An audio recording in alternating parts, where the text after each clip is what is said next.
So we give praise, glory, and honor to the Most High Yah by way of Yahushua HaMashiach, our Master and King, and we will start in our reading of Hebrews 11 and 1. 11 and 1.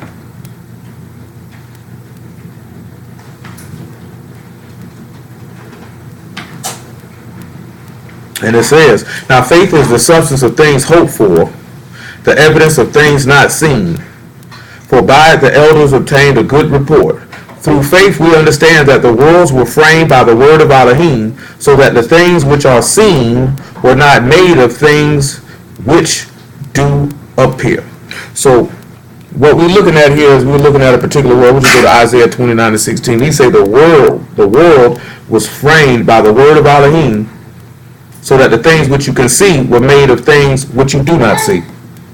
Therefore, even though you do not see how these things occurred, you know that they were framed by His word. So we're looking at what that word means, framed, actually. And we're going to Isaiah 29 and 16 for that. 29 and 16.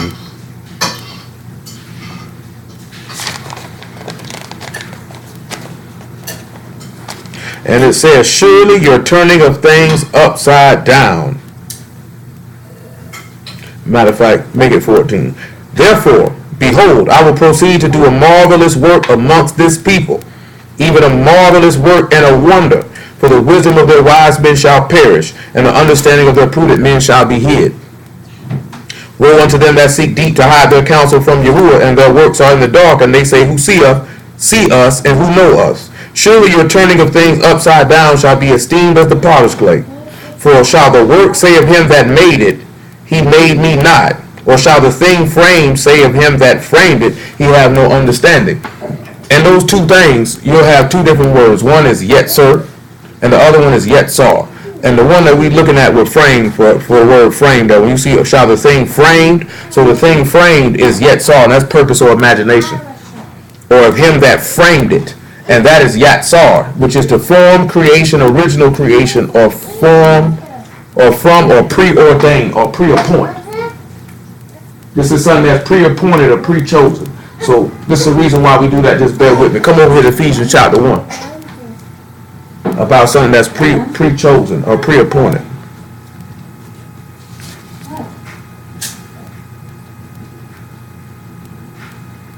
That's Ephesians 1 and 4.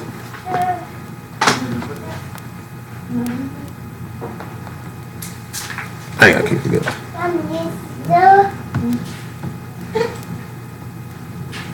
Ephesians 1 and 4.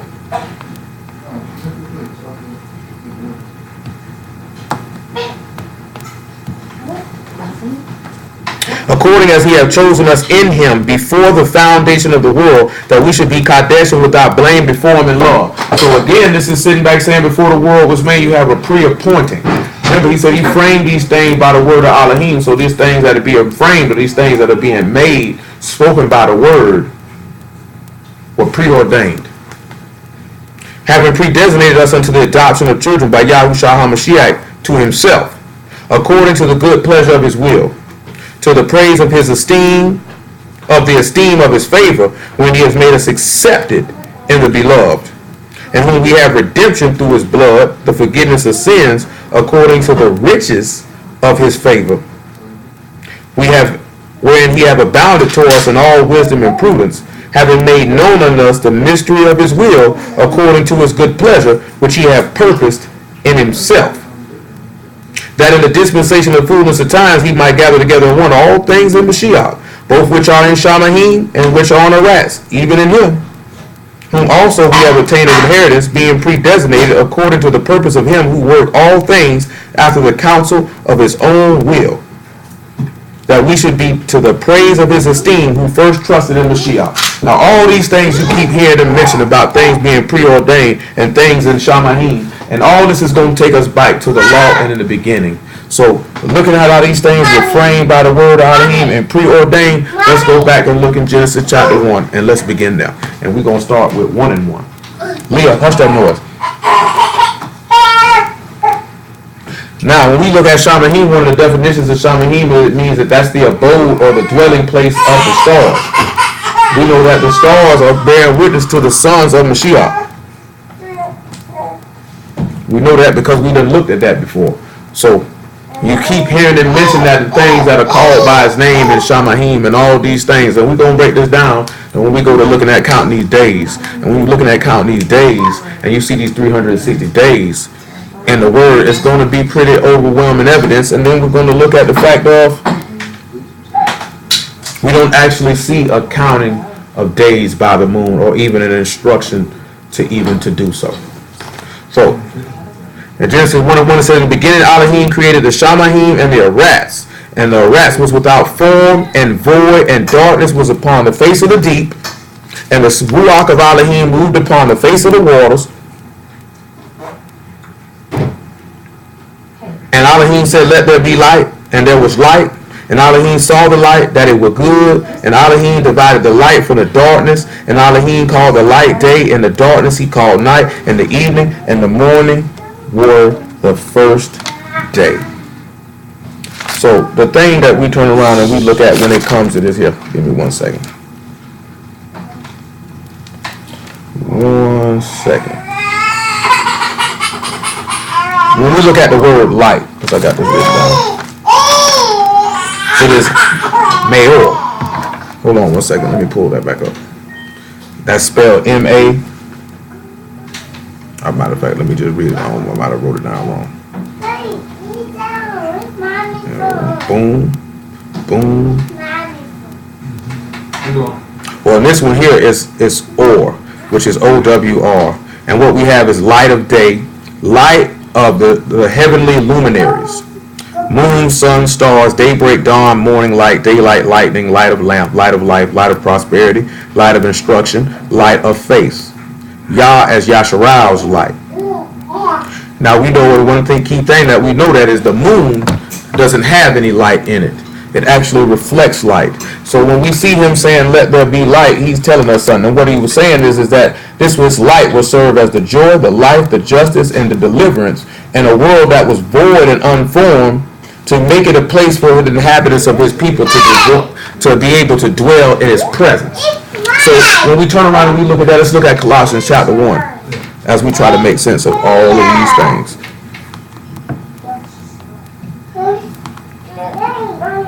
She good. Hold on, y'all. What's up, sunshine?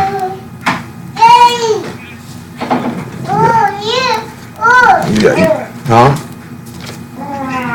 Yeah, you know, we putting in, we going over the word.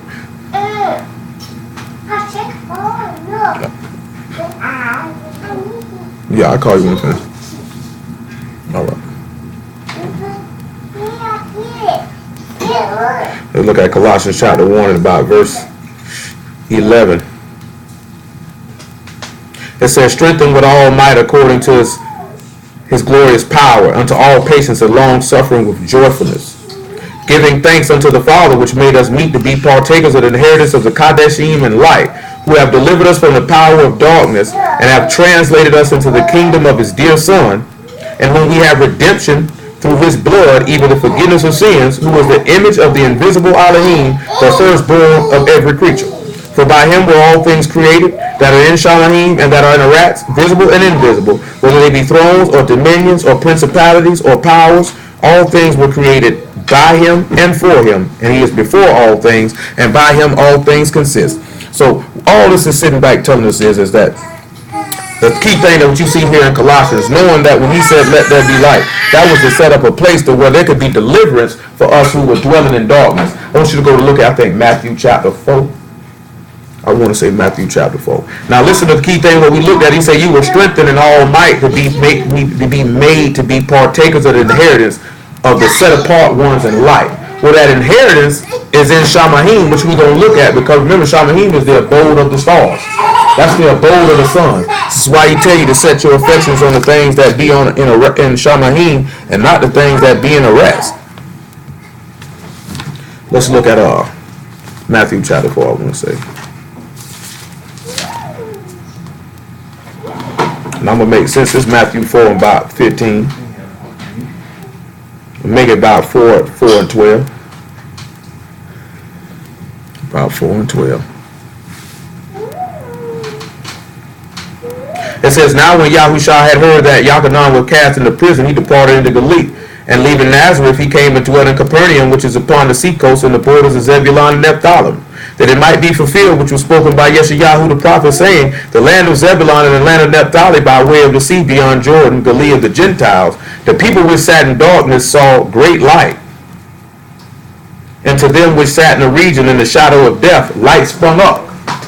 Looking at it in the beginning that the earth was without form and darkness, you see a similitude to this here, that the people saw a great light while they were without form and void.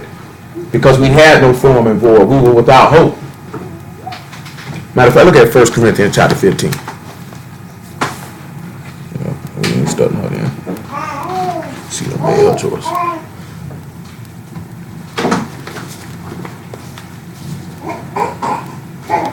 1 Corinthians chapter 15. Got to get around now. 1 Corinthians 15 and 12. 1 Corinthians 15 and 12.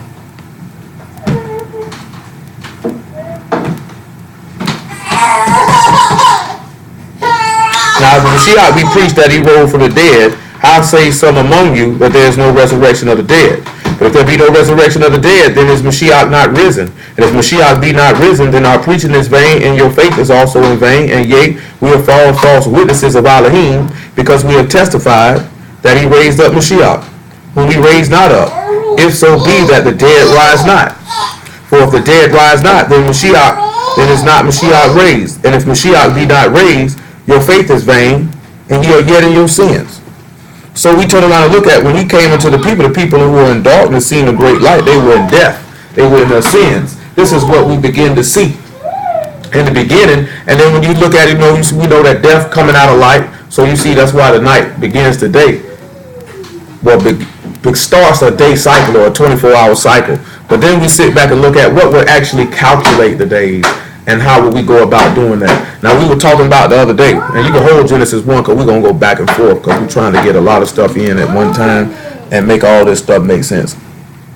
We were talking about this the other day, so we got to look at Genesis chapter 7 about verse 12. Now, I'm going to read something historical-wise where it states, it says that the calendar during the time of Noah's time, that they reckoned that the year was counted solarly. And that it was counted solarly. They claim that this stopped after Noah's time. But we know that from Malachi 3 and 6 that Yah changes not. And matter of fact, since I said that, before we even look at Genesis chapter 7, go look at 2 Peter chapter 3. Because these people making the claim that was just with Noah's time. So 2 Peter chapter 3 and about verse 3.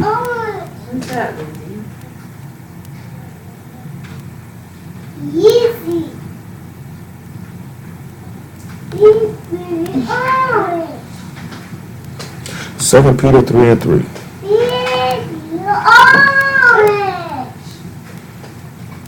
Knowing this first, that there shall come in the last days scoffers, walking after their own lusts, and saying, where is the promise of his coming? For since the fathers fell asleep, all things continue as they were from the beginning of the creation.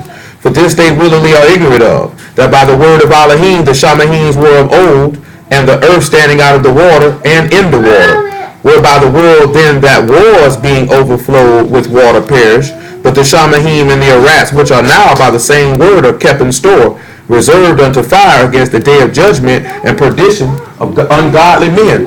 So it's the same luminaries on high that it was during that time. So this is letting us know there was no change just because the flood came in. He said the flood took out ungodly men. Hello? Hello? What's up? So he's saying the flood took out ungodly men. But he said the flood did not change the things that were on high. It didn't change the luminaries. So what I'm just mentioning to you is this here, right? Information I just was looking at earlier is that these Caucasians claim that during the time of Noah that it was a 360-day year and a solar calendar. And then after the flood it changed. But what we just read here in 2 Peter chapter 3 is And right here in verse 5, he says, for this they willingly are ignorant of, that the word of Alahym and shamayims were of old, and the earth standing out of the water and in the water, whereby the world that then was being overflowed with water perished. But the shamayim and the arats, which are now by the same word are kept in store, reserved under fire against the day of judgment and the perdition of ungodly men. So this is a doctrine of men to say that after the flood, the manner of counting time changed. You understand what I'm saying? You understand what I'm saying? Where'd you get that? Where'd you get that from? Oh, this is somebody, an old historian writing that down. The reason why we're gonna be able to do this is because You said 360. yeah, because we're gonna read because he quoted what's in the law, what we about to read. You know what I'm saying? These people know that in the law it says 360 days. They know by the lunar calendar though, you'll never get 360 days. That's what I was sitting back telling you about, looking at reason of how they measure time. A 365.25 day calendar comes from how long it takes the sun to orbit the earth. A moon calendar has 29 and a half days in it. So you can have some days, months that have 29 days, some months that have 30. A moon calendar will never have 31 days in it. So then what you end up with a moon calendar is you're going to end up with 354 days in it, and then you're going to have some years as this present year that we're in, where brothers are having a discrepancy at, which we're going to go in the word and look at that, because dudes are trying to say that there's 13 months in the book, and there's no 13 months in the book. So let's look at Genesis 7 and 12, and let's look at this first instance of us seeing 360 days. Because if it's the same shamayim and the same lights and luminaries that were created from the beginning that ruled the day and ruled the night during the time of Noah, and his time was 360 days, if we go in other places and see this same thing, and we see that this has never changed according to what Peter stated. So what's Genesis 7 and 12? That's Exodus 7 and 12. That's Exodus 7 and 12.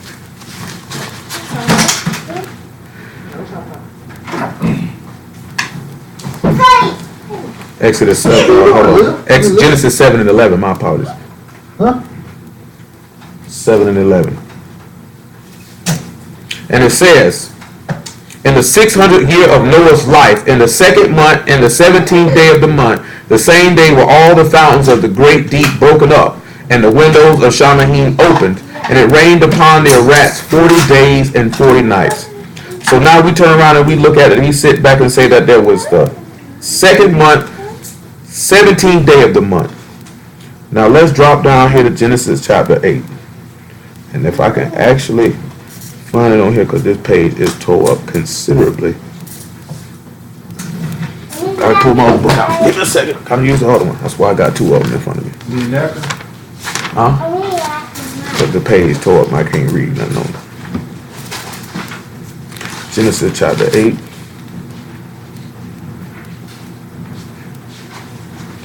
And about verse 1. We'll just start at verse 1. And it says, and Alahym remembered Noah and every living thing and the cattle that was with him in the ark. And Alahym made a wind to pass over the arats, and the waters assuaged. The fountain also of the deep and the windows of shamayim was stopped, and the rain from shamayim was restrained. And the waters returned from off the arats continually. And after the end of the 150 days, the waters were abated. And the ark rested in the 7th month on the 17th day of the month upon the mountains of Ararat. Now we see clear as day that that's 150 days, and that was 5 months. So we see a clear indication of a 30-day month. Now we like to say, when we mention this, and we're going to go back and look at it, and we're going to actually deal with the lesser light and the greater light in a little different fashion. But when we actually look at it, and we're going to actually look at, when we're going to go look at the word new moon and the places where it's mentioned, and then places where the word moon is mentioned, it's two different words. You understand what I'm saying? And what we actually look at when we turn around and look at it, there's no commandment anywhere to reckon months by the moon. When we go look at Exodus chapter 12, he says that this will be the beginning of months for you. But he never told us to count it by the moon. You know what I'm saying? What really happened, I had a discussion with brothers yesterday about this. When you sit back and we really look at it, because we weren't dealing with the language, you know what I'm saying, and looking at what the word was and what the word is there and what it means. We read new moon. We know what a new moon is scientifically and looking at the luminaries, and we just went ahead and went with that. When in actuality, hold on, hello? Hello? What's going on, Pep? When we actually look at it, right, the practice of probably following and counting and reckoning things by the moon might have been picked up during our time in Babylon. The reason why I say that is because Babylon worshipped the moon. You know that with Ishtar and Ashtaroth and all that stuff. What they finna get ready to worship this week? You know what I'm saying? And that if you know anything about Allah or the daughters of Allah, that is a moon goddess. That's why you turn around and you see that the logo for Islam is what? A crescent moon. And when do you see a crescent moon? On the new moon. That's when you see that. That's their logo. It's a crescent moon. The actual statue with the daughters of Allah, she's holding a crescent moon. You know what I'm saying? And this is what we look for when we say, okay, a new moon coming in, or people just go with a dark moon. You know what I'm saying? This is what we were mentioning, like, the moon does not give off light. What it does is when the moon goes through its phases, it's just contingent on where the sun is located. You know what I'm saying? The moon is a reflector. And I'm going to show y'all how that tie into something else in a minute, most high willing. Let's go over here to Daniel. Daniel, because we're going to have to look at other witnesses for 360 days. And the crazy thing is that we've known that this stuff has been in here, but most I just didn't put it on our hearts to do a whole diligent search. And we were talking about yesterday, Jeremiah 6 and 16, the return to the ancient paths. That's what, when we turn around and look at it, all it is the Most High just directing us to go back to, because we look at the ancient path, that means that's from the beginning, because He's the ancient of days. And when we look at it from the beginning, He set the stuff by the things in the sky. And we know the sun is the head, the moon is the reflector, and the stars are there. And all three of these things should line up. The sun, moon, and stars should all line up. We know when we look at it two different ways. The sun can be the Father, the moon is the Son, the stars are the sons of Alahym. Or you can look at the sun being Hamashiach, the moon being Yasharal, and the stars still being the son of Alahym, or the tribes of Yasharal, however you want to look at it. You know what I'm saying? And all these things are supposed to be given for signs and for seasons and for days and for years and all of this stuff. Let's see the first place we want to look at in Daniel chapter 7, about verse 25. And I'm going to see if anybody knows what this terminology means. He said, he shall speak great words against the Most High, and shall wear out the Kadeshim of the Most High, and think to change times and laws. And they shall be given into his hand until a time, and times, and the dividing of a time. Does anybody know what that means when they say a time, and a dividing of times? Any of y'all understand? That's a measurement. Do y'all understand? Y'all understand that when we say a time, a times, and a dividing of a time? Do y'all understand how long that is? I'm asking that sincerely. Does anybody got a guess at how long they think that might be? You are correct, sir. A time is 1 year, times is 2 years, and a half a time, 6 months. So you know what you actually got right here? 3.5 years. A time is literally refers to a year. When you see times, that refers to 2 years. But hold on, I'm going to look up this word right here. That's in this chapter. The one particular one. You say he shall think to change times, and that word is Zeman. Oh boy, oh boy. Now I want y'all to write this down. When we look in Daniel 7 and 25, when it says that he shall speak great words, and this is talking about this fourth beast, and he shall wear out the Kadeshim of the Most High, he shall think to change times and laws. When it looks at times on this one here, the word is Zeman, and it's spelled Z-E-M-A-N, and it means a set time or season. Now when we sit back and look at it, we're going to look at that he set the things in the skies for signs and for seasons and for days and for years. So if the man can actually change how we calculate time, then he'll actually change the time where we keep our feasts and the seasons.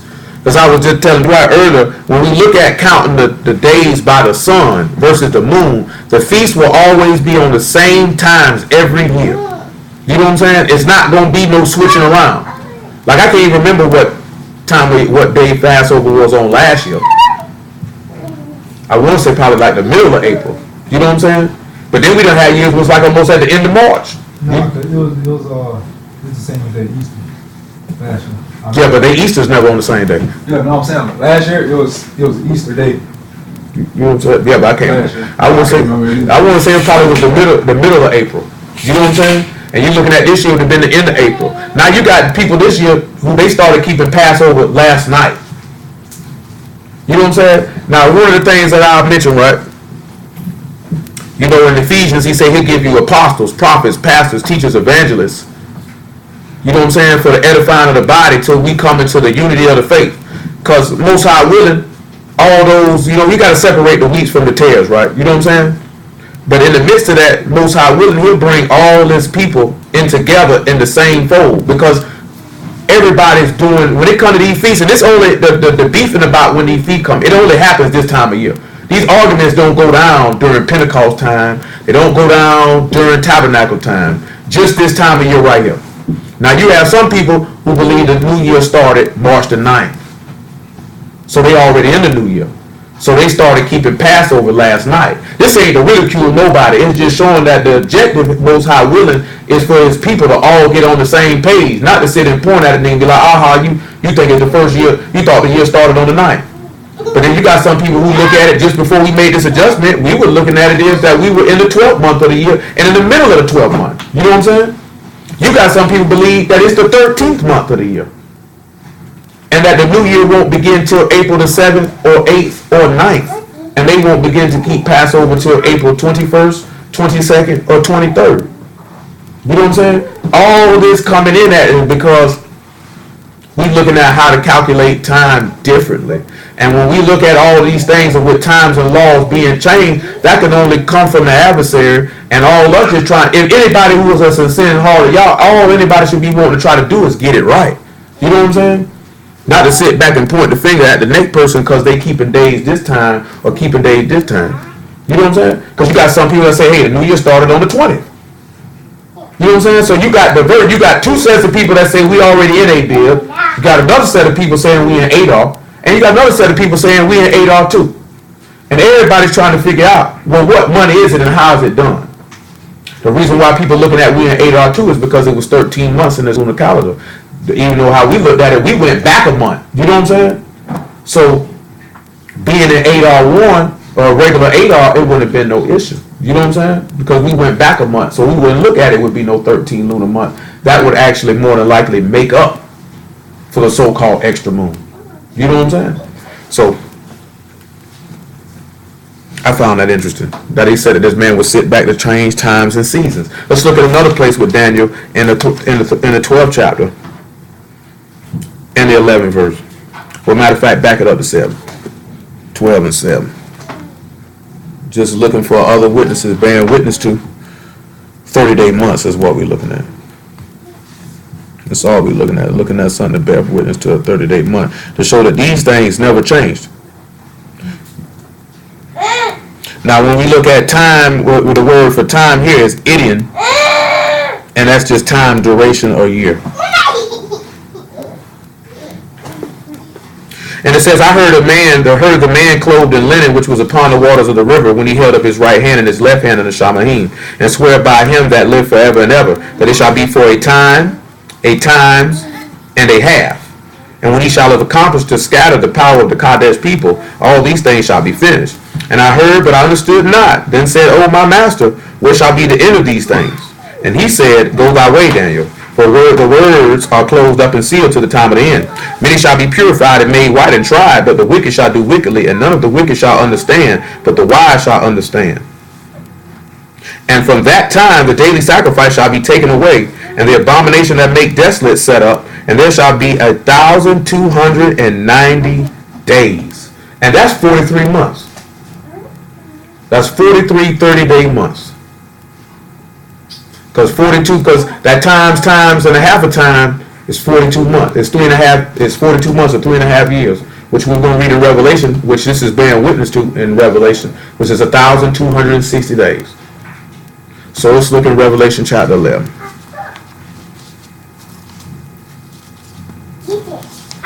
Okay. 11 and 1.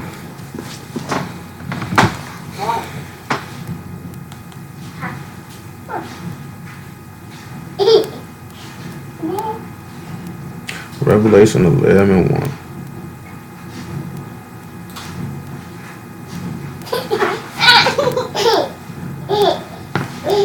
It says, and there was given me a reed like unto a rod. And the Malachim stood saying, rise and measure the temple of Alahym and the altar and them that worship therein. But the court which is without the temple leave out and measure it not, for it is given unto the Gentiles, and the Kadesh city shall be tread under foot 42 months. And I will give power unto my 2 witnesses, and they shall prophesy 1,260 days clothed in sackcloth. It's another witness to 30-day month or 360-day year. You know what I'm saying? It's again. It's in Revelation chapter 12 again, if I'm not mistaken. Revelation 12 and 14.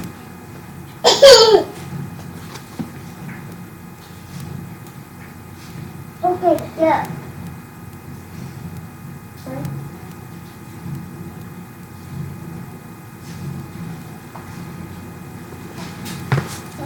And it says, and to the woman were given 2 great wings of the eagle, that she might fly into the wilderness, into a place when she is nourished for a time, and a times, and a half a time, from the face of the serpent.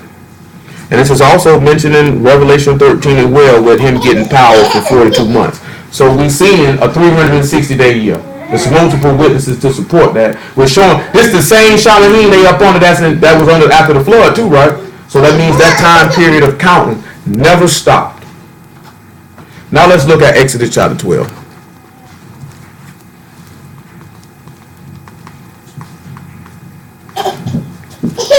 Y'all stop. Stop. 12 and 1.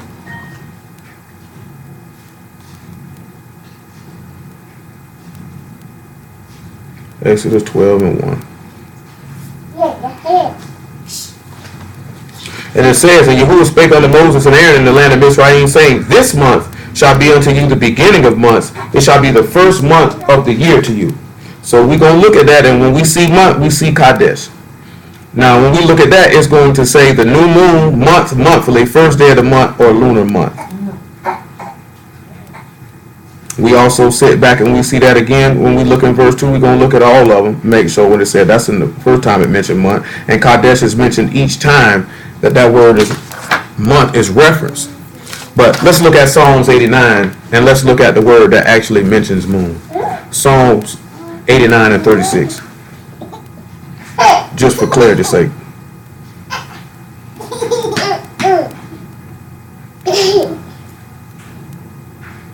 Psalms 37.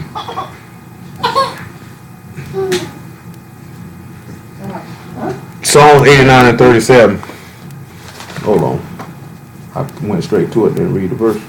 Just went straight to what the thing said. Y'all sit down somewhere. How about that?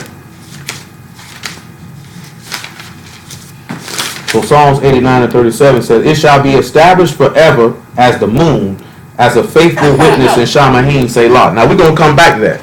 Now when we look at the word moon used in this verse, it is Yarach, spelled Y-A-R-E-A-C-H. And this is the word for moon. You know what I'm saying? So when we're looking at this is 2 different words. One that states plainly this is referring to the moon, and one that is insinuating that this is referring to the new moon. But I'm going to sit back and let's go back to Genesis 7 and 12, and let's see if we see when it's not talking about a new moon, because it say this the 17th day of the month, and let's see if we see that same word in Genesis 7 and 12. Or 7 and 11, my apologies. And when we look at Genesis 7 and 11, when it mentions, now don't it say that this is the second month and the 17th day of the month? But the same word Kadesh is here again. So how can this word here be referencing the new moon? Or say month or monthly? Because every time you see new moon, it's going to say Kadesh there. Now I spelled the word out. What I'm sitting there saying is when you read, every time you read the word month, you're going to see Kadesh. When you read the word moon, it's going to say Yarach. Now if you turn around and look at it, everywhere where it say moon, it's because moon, all moon means is month. You know what I'm saying? That's what it means. But if we looking at it as it's actually referring to the new moon. Now if we looking at that, the months carry 360 days. And it's impossible to get 360 days from a new moon or lunar count. then we looking at that when they say Kadesh here or new Kadesh or new moon, that this is not referencing the literal moon. You understand what I'm saying? Because no, I mean because of the usage of words. Because like I say, if we was going to look at Isaiah 66 and 24, it's going to say from new moon to new moon, Shabbat to Shabbat, they will all come up and worship me. And it's not going to say, it's going to say Kadesh there. It's not going to say Yerach. It's going to say Kadesh.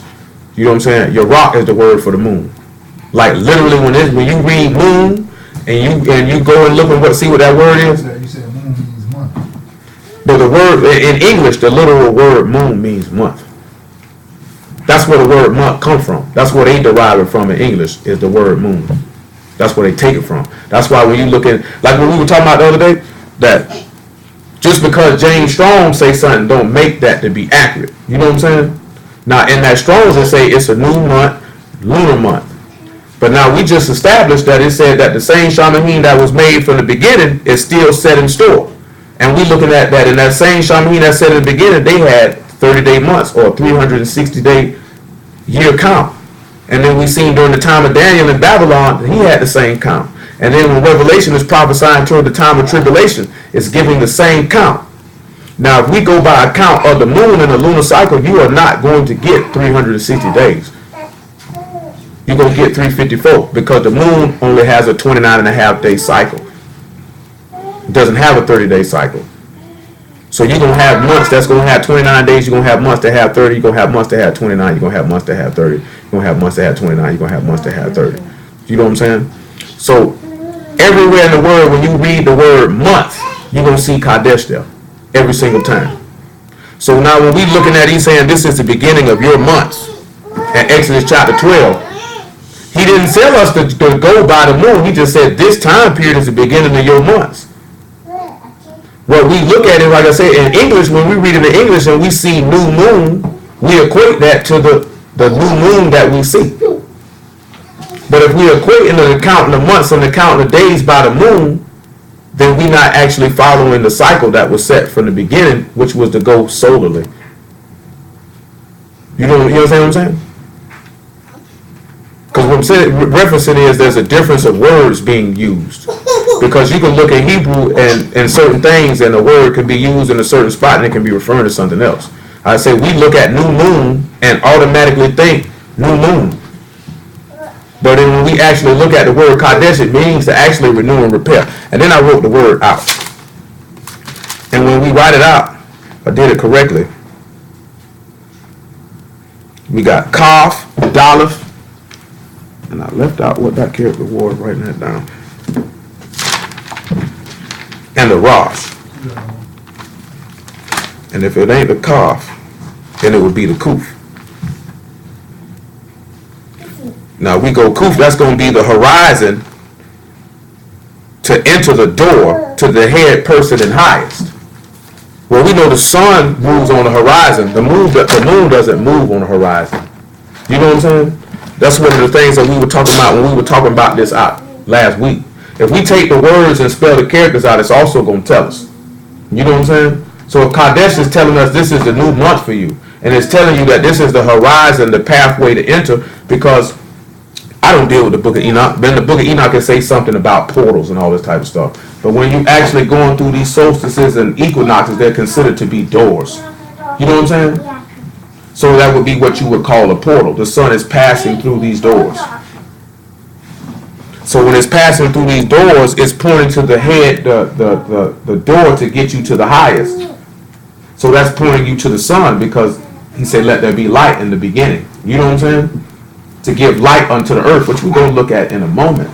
So then when we're looking at this, is the moon can't do this because the moon doesn't move on the horizon. That's the same way when we were looking at Tekufa with the serpent, which we're going to look at in a moment. This is meaning that it's going in a circle upon a horizon. The moon does not do that. You know what I'm saying?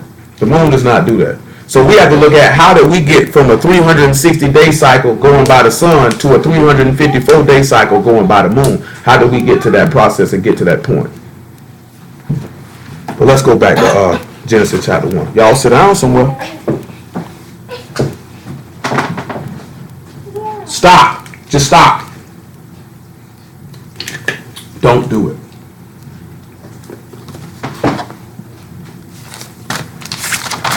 It's Genesis chapter 1.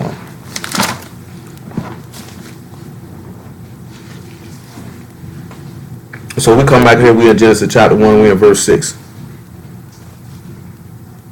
And Alahym said, let there be a firmament in the midst of the waters, and let it divide the waters from the waters. And Alahym made the firmament and divided the waters which were under the firmament from the waters, and which were above the firmament, and it was so. Alahym called the firmament shamayim, in the evening and the morning were the second day. Well, we know the firmament is an extended surface or a solid place, and it's rakah in Hebrew, which is the foundation. Now, when we look at the foundation of our faith, that means all the things that are on high are written in the firmament, right?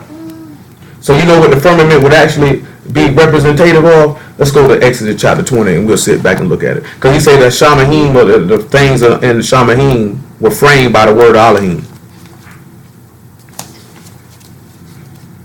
So if we look at it as the foundation, we look at Exodus chapter 20. No, we got to use something else. Exodus 32, what I got to use. Exodus 32 got what I want.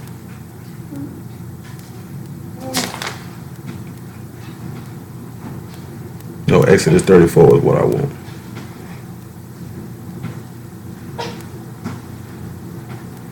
Exodus chapter 34 and verse 1.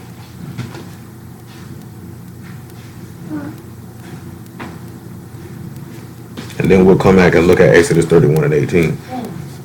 It says, Yahuwah said unto Moses, hew thee 2 tables of stone like unto the first, and I'll write upon these tables the words that were in the first table, which thou break. And be ready in the morning, and come up in the morning unto Mount Sinai, and present thyself there to meet me in the top of the mount. So really he just said that the tables of stone which he wrote. So look at Exodus 31 and 18, and let's see what that says. He said, he gave unto Moses, when he had made an end of communing with him upon Mount Sinai, 2 tables of testimony, tables of stone, written with the finger of Alahym. Now, you know one of the references that it makes mention in the word, if it's written with the finger of Alahym, it always mentioned about his right arm, right? His right arm. His right arm. He said, who's the arm of Yahuwah revealed? Who have believed our report? Well, you sit back and you look at it, the shamayim is the report of Yahuwah. And he wrote these things with his finger of his right hand, because we already read that all things were made by the Son, all things were created by him and for him.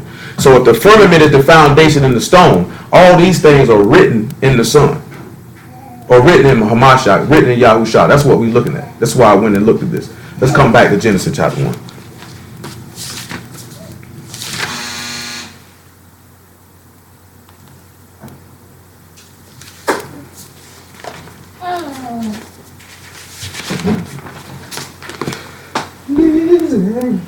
Genesis chapter 1. And let's drop on down here to about verse 14. 1 and 14. Genesis 1 and 14.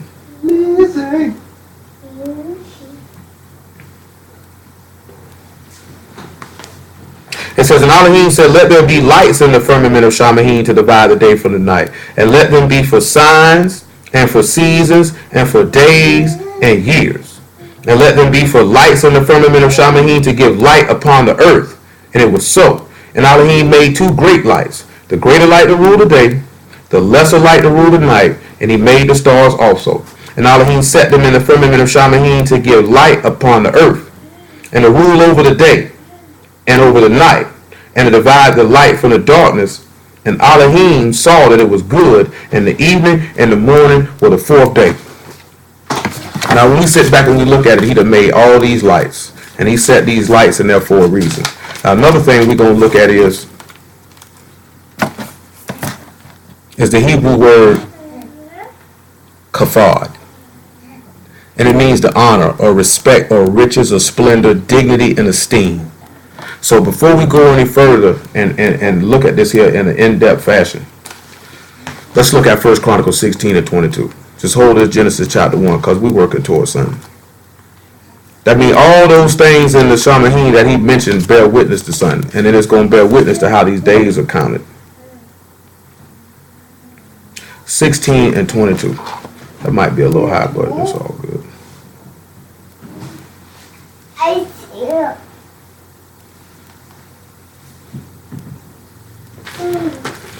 16 and 22. Saying, touch not my anointed, do my prophets no harm.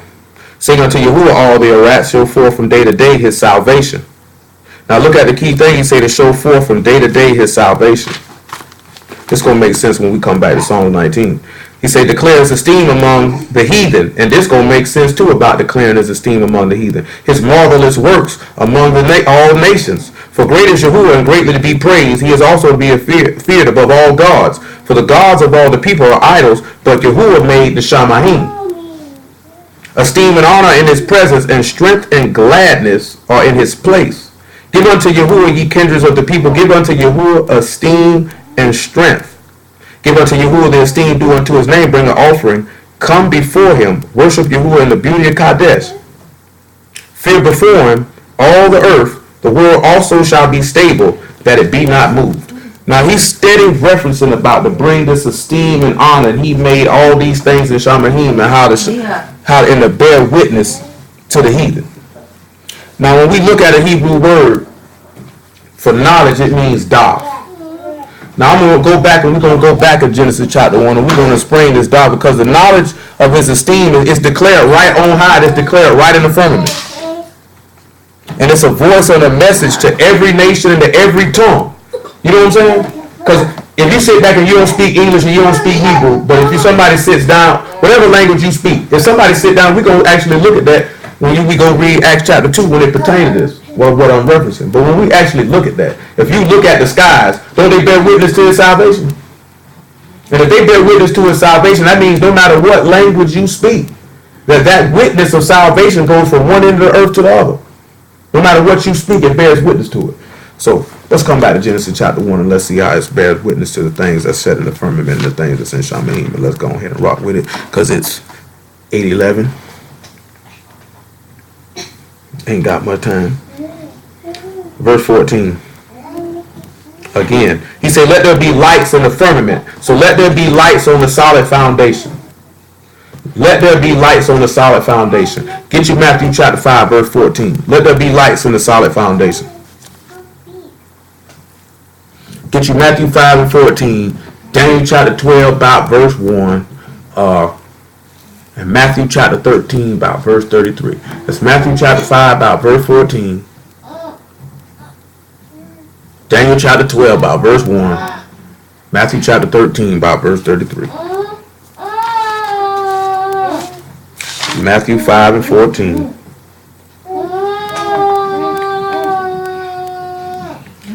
He said, ye are the light of the world. A city that is set on a hill cannot be hid. Neither do men light a candle and put it under a bushel, but on a candlestick, and it give light unto all that are in the house. Let your light so shine before men that they may see your good works and esteem your Father which is in shamayim. So that means these lights, he said, it's set up on a hill. I mean, it's set up on a high place. He's the same way he sat back and told you that the lights are set in shamayim or in the firmament. They set up in a high place to give light unto the whole of rats or the whole house. Now this is what he's referencing us. He's telling us to do this, which is actually referring to the stars. Now let's look at Daniel chapter 12 and let's see this again, because we're dealing with the sons of Alahym, and then we're going to deal with the sons of Alahym coming up out first son. Just taking a reverse course with it. Daniel chapter 12. 12 and 1.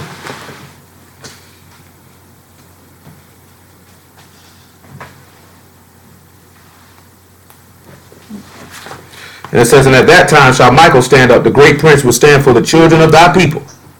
And there shall be a time of trouble such as never was since there was a nation even to that same time. And at that time thy people shall be delivered, everyone that shall be found written in the book. And many of them that sleep in the dust of their rat shall awake, some to everlasting life and some to shame and everlasting contempt. They that be wise shall shine as the brightness of the firmament, and they that turn many to righteousness as the stars forever and ever. So when we look at the brightness of the firmament, again, these are those that are built on that solid foundation. We know in Mashiach say, those that take heed to my word, and it was the word that framed the shamayim. He said, I liken them to a man who's built the house on a rock or on a sure foundation. Those lights are built upon that foundation. shining upon their rats to give light. So this is manifesting that knowledge, because he said they for signs, they for seasons, they for days, and they for years. And this is to bear witness unto all nations the power of Alahym. Let's look at Matthew chapter 13, about verse 33. Then we can look at Matthew chapter 28, about verse 18. I got to use the app for that. Make it, matter of fact, make it 37. Matthew 13 and 37.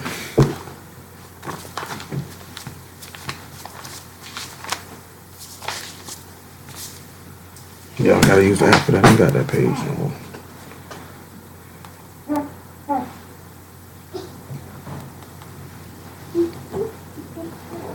Alright. So give me a second.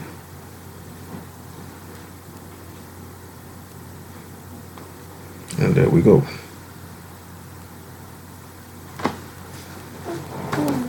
Matthew 13 and 37. He answered and said unto him, He that sowed the field is the good seed is the Son of Man. The field is the world, and the good seed are the children of the kingdom, but the tares are the children of the wicked one. The enemy that sowed them is the devil. The harvest is the end of the world, and the reapers are the Alahym.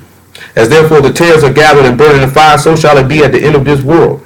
The Son of Man shall send forth his Alahym, and they shall gather out of his kingdom all things that offend, and them which do iniquity, and shall cast them into the furnace of fire. There shall be weeping and gnashing of teeth. Then shall the righteous shine forth as the sun in the kingdom of their Father.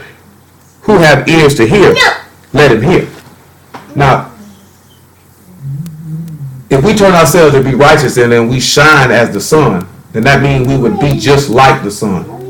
See, look at 1 John chapter 3 and verse 1.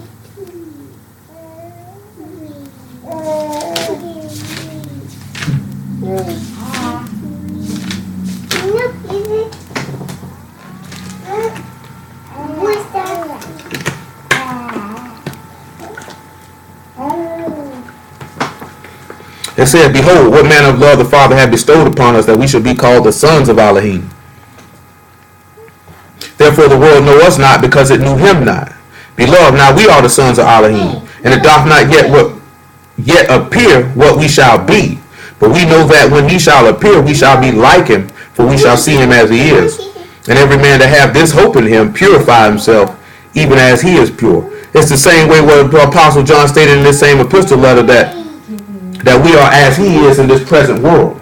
So when you sit back and you look at the stars, and these are the sons of Alahym, when they bear witness to this, so they bear witness to the esteem of Yahuwah. They aspire to his knowledge, they esteem to his honor, because when you have become a son of Alahym, see, look at John 12 and 24.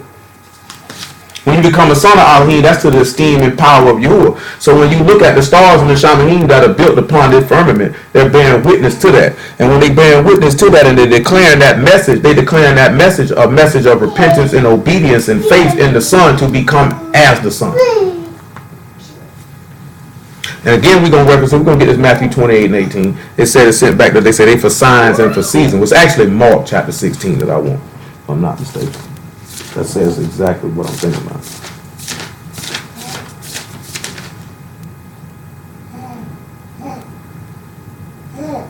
Yeah, Mark 16 and 17 go along with it too. We'll get that in a minute.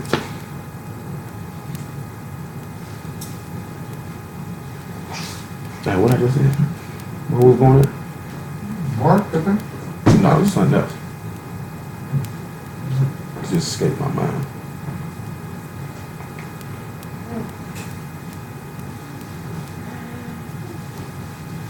Let's go look at Matthew 28. Most I would.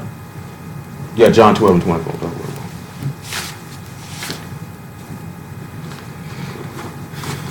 Now, there's something else to go to it. Now, this is where we sit back dealing with seasons and with the moon. Because they say the moon was appointed for seasons in Psalms 104 and 19.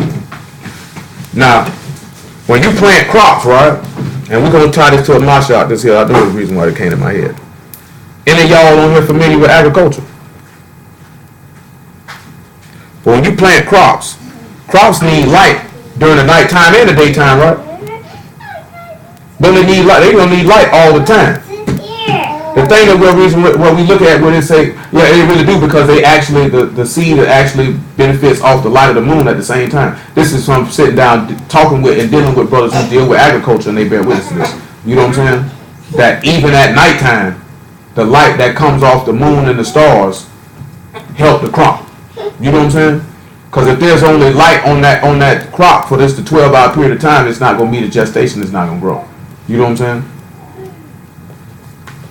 That's why we had to on that. We know we had to lean to those who had expertise in that field. But look at John 12 and 24.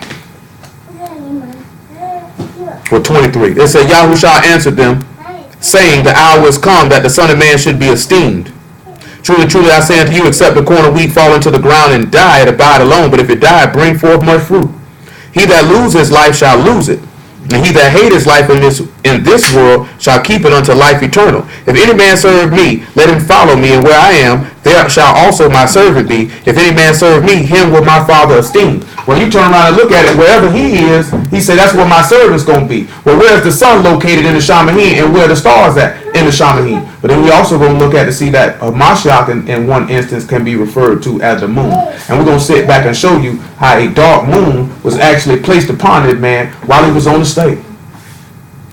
Because when he put him on the stake, it say the sun and the moon didn't give no light, then did it? And when you look at the sun and the moon not giving no light, then what it was going to be? A dark moon, right? So let's look at that. So when we look at a dark moon being manifested, and he's sitting there, remember Hamashiach said he was what? The light of the world, right? So if it's a dark moon while he's up there on the stake, and it's the 14th day of the first month, when he's up here on the stake, making it go dark to make him be the Passover, do you know what actually would that mean? Because you know, according to a moon cycle, when you're at the 14th to 15th day, what type of moon is it? You know what type of moon would be out there if we go by the moon cycle on the 14th, 15th day? It'd be a full moon. Now, if he up on there on the stake, is there going to be a full moon? If he make it go dark or black like that? That would mean it would have to be, if we go by a new moon counting the days of the month, then it would have to be what? The first day of the month then. Because the moon didn't get no light. He darkened it out. Let's see the eclipse. Even with the eclipse, if we go by the dealing with that moon, they gonna look at it as that's a new month. You know, I get myself back in the day, though. They gonna look at it, that's a new month. You know what I'm saying? So the reason why I mention that is when you sit back and you look at it, while he is in the grave, then that light is given, the light from the moon or reflecting off the moon is what allowing this seed to gestate. That seed cannot gestate without light. Because one of the things we were talking about yesterday was this. If we say that the feasts are counted by the moon, and then you start doing your count for Pentecost, are you going to reckon your count for Pentecost by the moon? Because if we're going to reckon the feast for Pentecost by the moon, then you would have to be keeping a lunar Sabbath. Because you got to count 7 Sabbaths to get to Pentecost. Because it says if the moon, because we're dealing with, look at Psalms 104 and 19, what I'm referring to, so y'all can see what I'm talking about. Not necessarily, because we just counting 7 weeks. But to be able to get those 7 weeks to determine, they say, because if the moon, because it's going to have the word Moab, which is appointed time, appointed feast, appointed season. You know what I'm saying? So to get to that period to say that, because Leviticus 23 say, declare my feast in their seasons. And it's going to say the same word Moab. And it's going to say the same word Moab in Genesis chapter 1 when he say the lights in shamayim are for days and for years and for signs and for seasons. You know what I'm saying? So when you turn around and see Psalm 104:19 and you say, well, this is for seasons, and you use that word and you say that, then you're going to have to reckon Pentecost by the moon. You're not going to be able to get around that. You know what I'm saying? When you did, because the reason... Because we was going by the moon, we still count Pentecost. No, what I'm talking about is, if versus a solar calendar, what we talking about is this here. We were going by the moon to count the months. You know what I'm saying? To declare when these certain seasons were. But even last year with the adjustment of what was done, we seen that we were not in the proper season, because another thing that come in their season, which y'all will, we're going to look at, is your harvest time. Because you have a harvest time in the winter and you have a harvest time in the summer. You know what I'm saying? And then going based off the moon calendar that we were using, we were off on the harvest time. Hello? What's going on? So look at Psalm 104:19.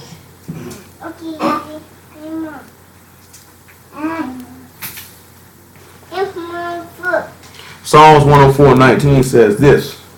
He appointed the moon for seasons, the sun know is going down. Thou make darkness and it is night, wherein all the beasts of the forest do creep forth. The young lions roar after their prey and seek their meat from Alahym. The sun arise, they gather themselves together, and they lay them down in their dens. Men go forth unto his work, and do his labor until the evening.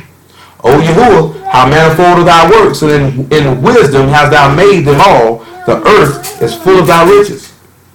Now when he say the sun arise, they gather themselves together, they lay them down in their dens.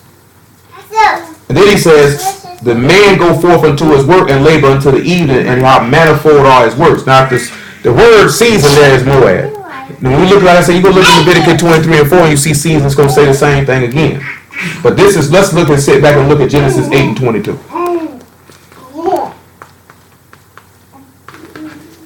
And now we can be able to look at something that we looked at last week to determine. Just sit back showing, because if the moon is the dedicator of the seasons, that means the moon has to dictate everything.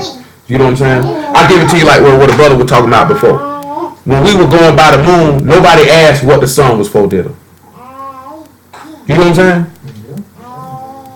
But then, like what he was saying, now his people were saying this in his congregation. He said now that they looking at counting the days by the sun, now people asking, well, what was the moon for? Well, the moon got to be for sun, when nobody was asking what the sun was for before then. You know what I'm saying? And for that brother, that was agitating him. You know what I'm saying? Because he was like, y'all insulting my intelligence to my face along with other stuff that he said he was saying. You know what I'm saying? Down here, definitely like that. You knew what the sun was for. The sun was praying for life. No, but he talking about his fourth days, signs, years, seasons. I mean, because it never came up. No, but he said, now I ain't talking about us. He talking about his people. He was saying his people, when they were just doing, let's count stuff by the moon, nobody asked what the sun was for. You know what I'm saying? Now that they looking at... I get that, but what I'm saying is, like, ain't nobody asked because it never came up. I mean, I can't... Switching. No, I can't speak for it because it could have came up. Touche, I get that. It could have came up. But I'm saying, like... See, I ain't referring to nobody that we know. You know, because I could honestly say the same thing. Once we start switching, now I'm looking like, so shoot, nigga, what was the sun for? I mean, what was the moon for? And for the tape, Genesis 8 and 22 for the tape. When we discussed it, I was like, oh, okay, that makes sense. Let's look at Genesis 8 and 22. He said, while the earth remains, seed time and harvest, cold and heat, summer and winter, and day and night shall not cease. Well, we look at summer and winter, that's the season, right? Seed time and harvest time is in the season. It's at an appointed time. You know what I'm talking about? It's a specific time you got to do that. Why? Because you got to plant these crops at a particular time to even have them ready for Abel. You know what I'm saying? Got to have this stuff set in at a set time. Because it's got to come in their season. Because it's two particular feasts that come in their season at a particular time. You know what I'm saying? Now we're going to look at what determines when these seasons come in. Because Genesis chapter 1 say, I set them in shamayim for signs and for seasons. You know what I'm talking about? Let's look at Exodus 34 and 22.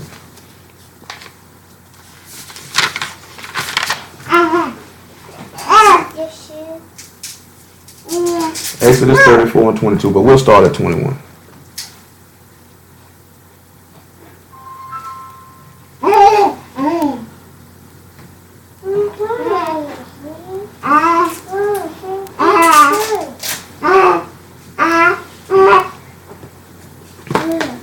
And it says, 6 days thou shalt work, but on the 7th day thou shalt rest. In earing time and in harvest shalt thou rest. Y'all know when the earing time is? Well, let's look and see when it's referring to the earing time when you would rest. We know when harvest time is. You know when harvest time is, right? Well, that would be during tabernacle. Didn't he just say when the sun arises, men go into their den and take rest? You look at earing time, plowing or plowing time. Plowing or its season, earing time, ground, and the word is karesh. So when we look at that, well, plowing time, that's dealing with Passover. That's dealing with that Abib or that initial barley. Let's look at the other word here. Harvest. And that's katser. Harvest or harvesting, process of harvesting, crop what is harvest or reap, time of harvest. Now, this son of Mashak said in the 24th chapter of Matthew, and we're going to sit back and look at this. And the word that we're looking at, well, I ain't read, let me read verse 22 before we depart from over here in Exodus 34. He said, thou shalt observe the feast of weeks of the first fruits of wheat harvest, and the feast of ingathering at the year's end. The word that comes up with that word end is the word tekufa, which we spoke about the other day. And then the character that we get for that, we get the pa, which speaks of a mouth spoken open word. You let me know if I got the wrong character there, Stanley. And then we got the kuf, which means horizon or feast, and the tau. Oh, I'm bad. I wrote it backwards. My apologies. We got the tau first, which is the sign, covenant, or mark. And then the kuf, which is horizon or feast. And then the pa, which is a mouth spoken or open word. So when we look at this here, we have a sign. Remember, he said these things are set for signs. He said the luminaries in the shamayim set for signs, right? So then we got a sign of a horizon or feast. So we know the only thing that works on the horizon is the sun. So if the sun, and if we look at feasts, the feasts are the appointed times set in their seasons. This shows us that the moon, when they say that the moon is appointed for season, this is showing us that the moon is not referring to the particular seasons as we once supposed. Because the moon does not work upon a horizon. The moon does not work upon a horizon. I hope that we can all meet an agreement on that. The moon does not work upon a horizon. Simply does not. But what does work upon the horizon? The S-U-N. So if that means that that circuit or that tekufa is working in that, let's look at Psalm 19 to back it up.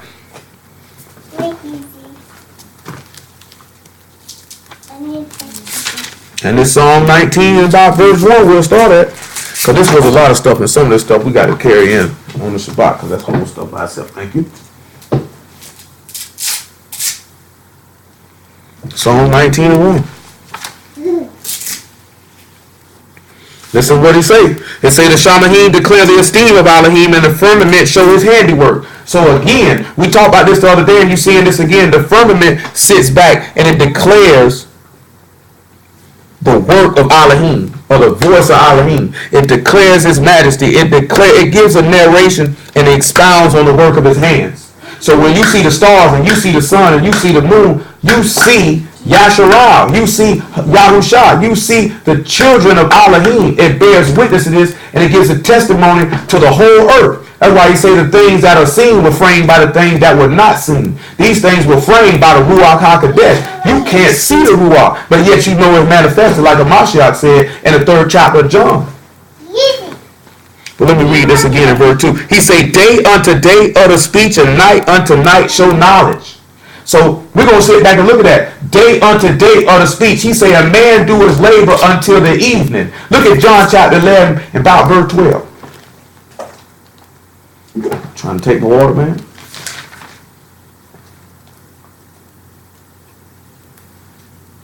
John 11 and 9, matter of fact, is better. 11 and 9. Yahushua answered, are there not 12 hours in the day? If any man walk in the day, he stumble not, because he see the light of the world. But if a man walk in the night, he stumble because there is no light in him. See, in another place of Mashiach said, he said, the night cometh where no man can work. Matter of fact, that's John 9 and 4. He must work the works of him that sent me while it is day. The night come where no man can work. That's why he say a man work in the day till the evening, then he lay down. Hamashiach did his work in the day, and when the evening came in, he laid down and took his rest. See, also that's when you sit back where the moon is appointed for a period. He lets you know when it's time for your work to cease. But of course, we live in a different society where you can run 24/7, which they didn't necessarily do during that time. But really what we're focusing on, they say the sun arises and men go into their dens and they take their rest. Let me not misquote him. Let me read it again. Let me not misquote the man. But he says, the sun arise, they gather themselves together and lay them down in their dens. Now let's say that the sun will arise or come through that horizon at the year's end. The year's end is harvest time, which means it will be declaring a feast in the season in its appointed time. There's only one feast that is declared harvest time or feast in its appointed season at the end of the year. Let me finish Psalm 19 though. Because when you look at night under night show knowledge, you'll sit back and look at it, that when this man made it go dark, night under night showed knowledge, because when the Mashiach was sitting back up there, you could sit back and say he was the moon. Like Psalm 89:37, he said he set the moon as a faithful witness. Well, Hamashiach told you in Revelation 3 and 14, thus saith the Aman, or the so be it, the faithful and true witness. Because he would be the lesser light, the rule of night, while the Father is the greater light that rule the day. We're going to look at that too. He said the line is gone out through all the earth. I'm sorry, verse 3. There's no speech nor language where their voice is not heard. Their line is gone out throughout all the earth, and all the words, and their words to the end of the world. In them hath he set a tabernacle for the sun, which is a bridegroom coming out of his chamber, and rejoice as a strong man run to a race. Well, if he's a bridegroom coming out of his chamber, again, we're looking at bridegroom coming out of his chamber. That means that's somebody coming to take his wife. Well, we know in Revelation 19 and 7, he sit back and tell you about the marriage supper of the Lamb. The wife has made herself ready. This actually goes to Genesis chapter 29 with Jacob and Rachel. That when he worked those 7 years to get Rachel, he said, let me get my wife, and he made a feast. The bridegroom coming out of his chamber. So when we turn around and we actually look at where he say that there's no speech or language where their voice is not heard. All these things in shamayim, it doesn't matter what language the people speak. It don't matter what speech you speak. The same way in Acts chapter 2, I'm going to have to paraphrase it. Most I will come back on the Shabbat and go to it in greater detail, because I got to wrap it up. It's about 8:30. When you turn around and you look at it, when Peter stood amongst all them people from up on the shamayim, from all over the earth that came on Pentecost to hear the great and marvelous works of Alahym, when he was bearing witness to all of these things, it didn't matter what speech or language that they spoke. All of these things bear witness. Why? Because and I hadn't read it yet. See, in Matthew 28, he told them to go out amongst all nations and preach the gospel. Now, we also know that in Mark chapter 16, he said that the apostles would be for signs and for wonders. You know what I'm saying? And they would be bit by serpents and drink poisonous things, and nothing would hurt them. And we know in Acts chapter 4, it said that Peter then worked many great signs and wonders. We know they say great signs and wonders followed Paul. We know from Isaiah chapter 8, he say, y'all and the children that he has given me are for signs and wonders. We done went over this before. So when you go back and you look at this in Genesis chapter 1, about them being for signs and for seasons and for years, this thing is bearing witness to the sons of Alahym working wonders in the earth. So no matter where a person is, when they look at the star, they see in the handiwork of Alahym, his speech bear witness. The same way that the Mashiach came, as sitting back looking at being for signs and for wonders amongst the people, because the people were in darkness and they seen a great light. Well, the only light that's set over the rule over the night is the moon. Well, he was set over the rule over the night, which is the rule over death, because he came to defeat death. This is why he turned around and he made it go dark when he was on the state. That him being a great light, so on forth to be the moon, ruling over the night, because he had power came to manifest and to destroy the works of the devil, which is death. You know what I'm saying? And the freedom that were all their lifetime subject to bondage. This is why the moon is a faithful witness in shamayim. That's how a Mashiach is a faithful witness to show forth that the light destroyed the darkness, even in the midst of darkness. That's why Matthew has stated clear as day that the people that were in darkness seen a great light. Well, at nighttime, the great light is the moon. But compared to the sun, it's a lesser light. So when we look at John 14 and 28, let me read verse 6 in Psalms though. His going forth is from the end of shamayim, and his circuit unto the ends of it, and there is nothing hid from the heat thereof. That means, again, when we look at circuit, that is that word takufa again. He says, in his going forth is from the end of shamayim, and his circuit unto the ends of it. This is dealing with going through them horizons and them solstices and them equinoxes. Remember, we read that in Matthew 24 last week too, where he said, we'll read Matthew 24 then, just for those who didn't hear it. 24 and 25.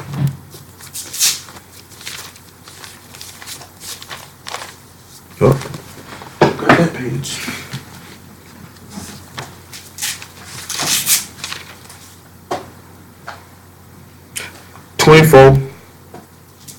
And 25. Well, 26. Matthew 24 and 26. Remember, he said, when the sun arises, the people gather themselves together and lay down in their dens.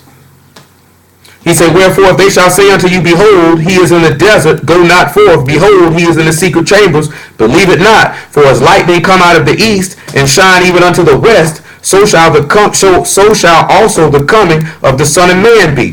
For wheresoever the carcass is, there will the eagles be gathered together. So when you're sitting down looking at it, that's again referring to that circuit. From one end of shamayim to the other. This man saying harvest time, you will rest. You sit back and look at it, he's saying earring time, you will rest. Excuse me. The earring time is cutting down the ball and offering the first fruits. That's when you got your first rest. Your rest from death and sin. When Hamashiach laid his life down and resurrected from the dead, that was your first rest. The sun had to come through that first vernal equinox to even let you know that that time of year was coming for you to be able to get ready to bear that crop, knowing that this man would be ready to die to give you that first rest. You can't get that by the moon. That's why he say summer and season, seed time and harvest time. You wouldn't know when else when to plant your seed but by the sun. You wouldn't plant your seed just by the moon. You're actually going to use the sun and the moon together. Let me rephrase that. You're going to use them together. That's when you're going to know when to plant your crop. Then you turn around and you sit back and look at it. Then he's saying harvest time you shall get your rest. We already know from searching these scriptures that tabernacles is the time when the Mashiach shall return. And that's when you'll get your great rest. And you'll enter into rest or enter into the land. Well, we're sitting back and seeing again that the Tekufa bears witness to that. I'm going to just read the word again. It's the sign, the covenant, the mark, the horizon, the feast, the mouth to speak the open word. He say day unto day utter speech. So the sun is bearing witness by his speech. So you sitting back looking at the sun passing through these equinoxes is bearing speech to your salvation, to his return, and when his time going to come back to harvest this crop. Because we didn't read all in verse. We already say the seed is the field is the world. And the good seed are the children of the kingdom. And he going to take the good seed and bring it up in his barn. Then he said, the bad seed going to be burnt up. He said, nothing's going to be hid from the heat thereof. All these things in shamayim bear witness to all that. We look at these things and think the sun just going down. That's why he say when the sun arises. But when the sun arises into that last equinox at the end of the year, that's when you take your rest to get ready for the marriage supper of the Lamb, to rest in your dens, to take your lot in the kingdom of shamayim, to rest with the Father and Son forever. We're not going to be able to get that ability from the moon. Just not going to be able to get it.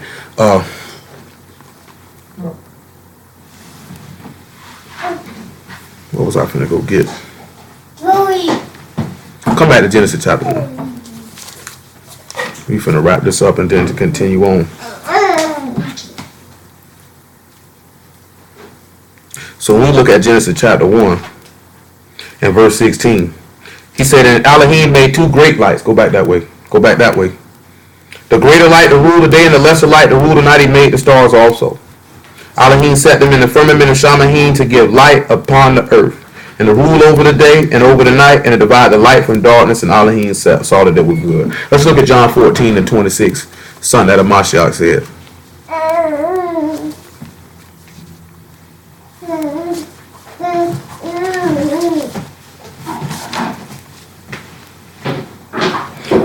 And 26. He said, but the Comforter, which is the Ruach HaKodesh, whom the Father will send in my name, he shall teach you all things and bring all things to your remembrance whatsoever I said unto you. Call dropped. The call dropped.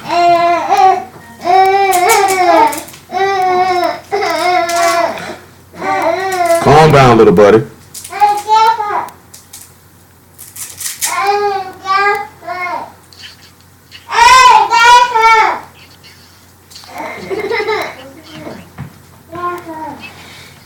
Alright, y'all, the call dropped on me.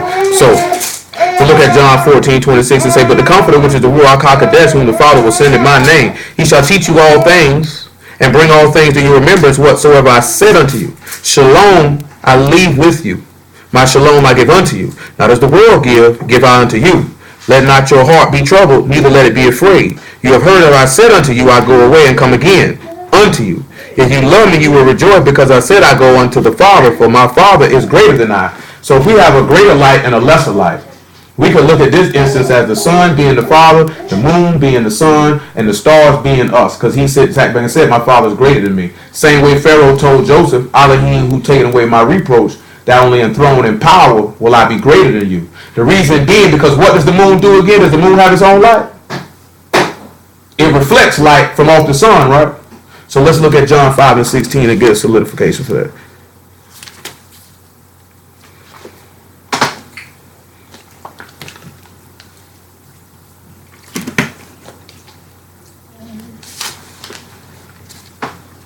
And therefore the Yahudim persecuted Yahusha and sought to slay him because he had done these works on the Shabbat day.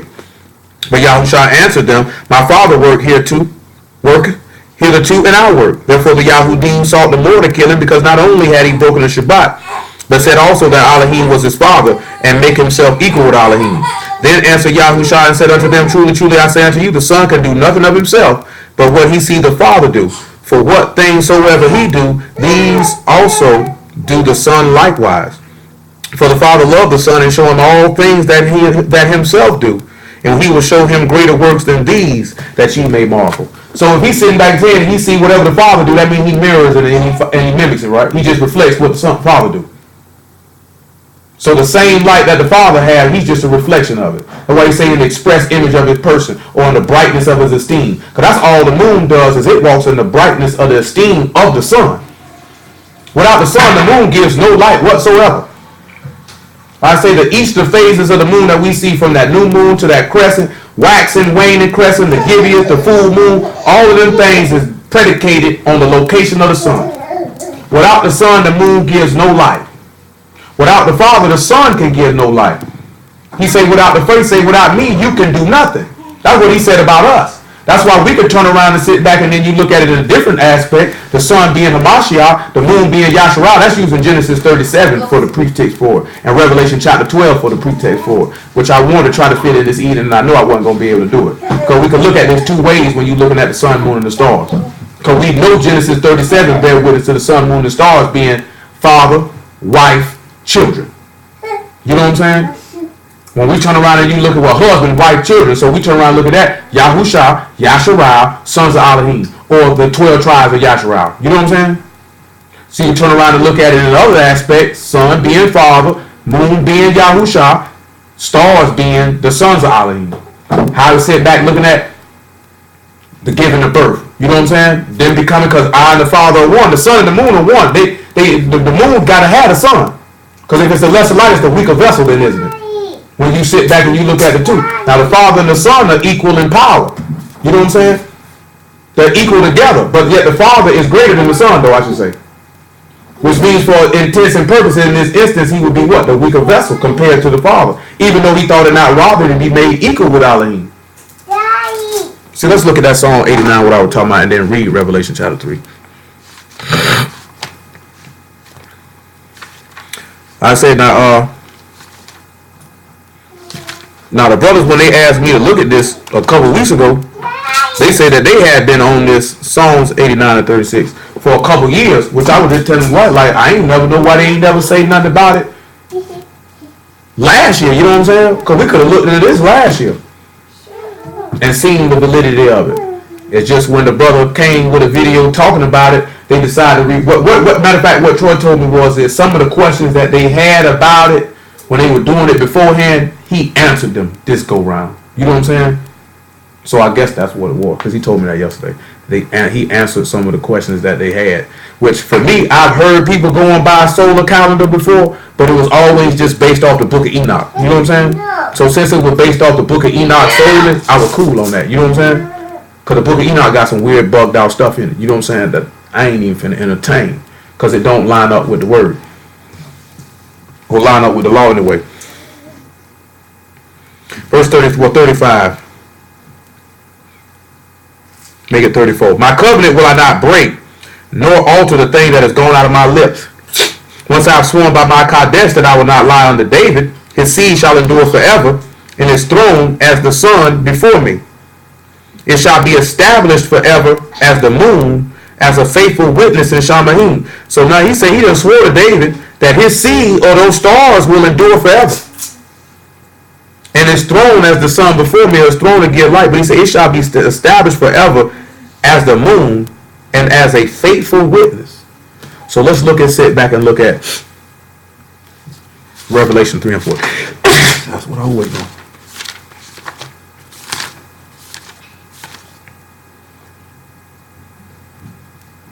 3 and 13. He that have an ear, let him hear what the Ruach saith unto the synagogues.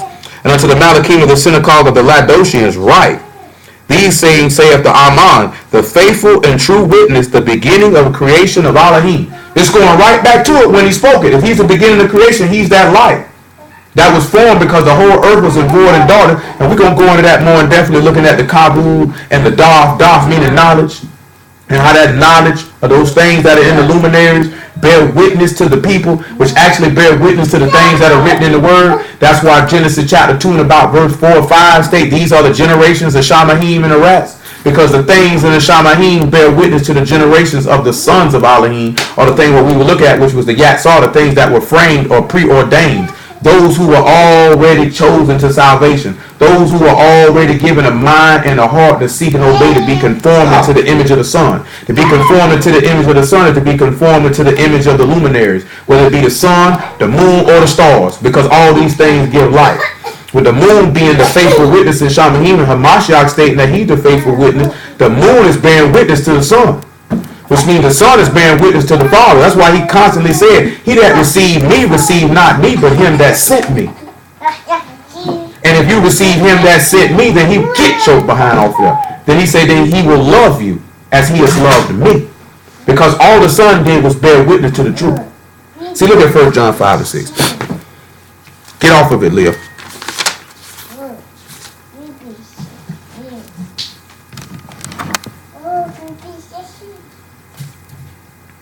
We'll stop it right here, man, and then pick it up on the Shabbat, man, and continue on, because it's almost 9 o'clock.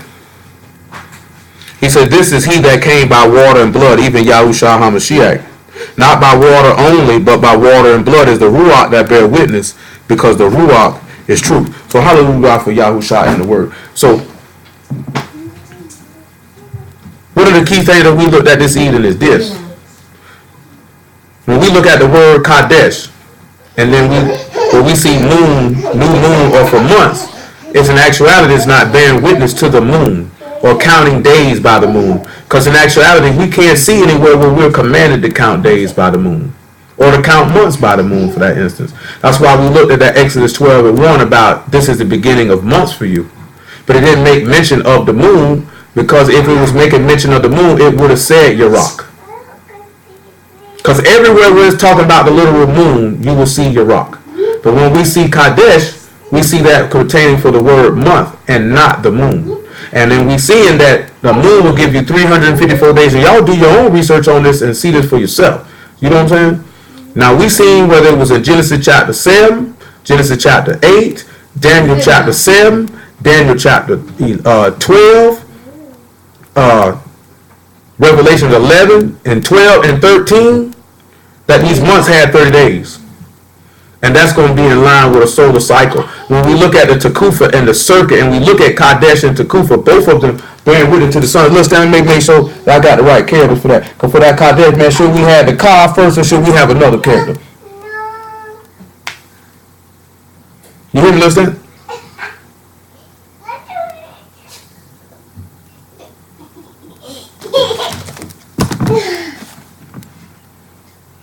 Yeah, CH. Yeah.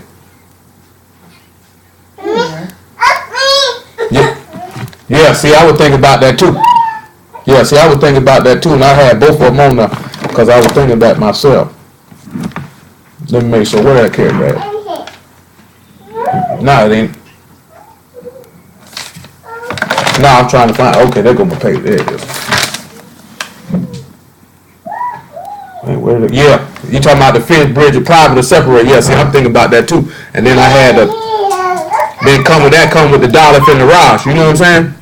So when you're looking at the separate door to the head, you know what I'm saying?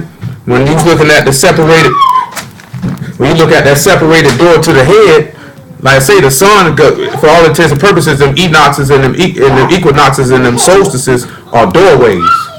See, the things that I didn't mention, I didn't get to Job 38, which I wanted to get to, which is talking about certain constellations and stars. You know what I'm saying? About bearing witness in their season. Because these Gentiles like to use the zodiac signs with it. You know what I'm saying? I want to try to kind of stray away from that. You know what I'm saying? I don't really want to use that track. You know what I'm saying? Because if we use that track, it'll line up. But I just have to use different language. You know what I'm saying? Because we don't deal with zodiac signs. You can, well, I put it this way: the things, the so-called, stop jumping off of there. The so-called things in the zodiac, we got names for them constellations, but not the names that are presently used at this time. You know what I'm saying? And the word don't make mention to all 12, and the word definitely don't call them zodiac signs. They just call them constellations, that's what they are. You know what I'm saying?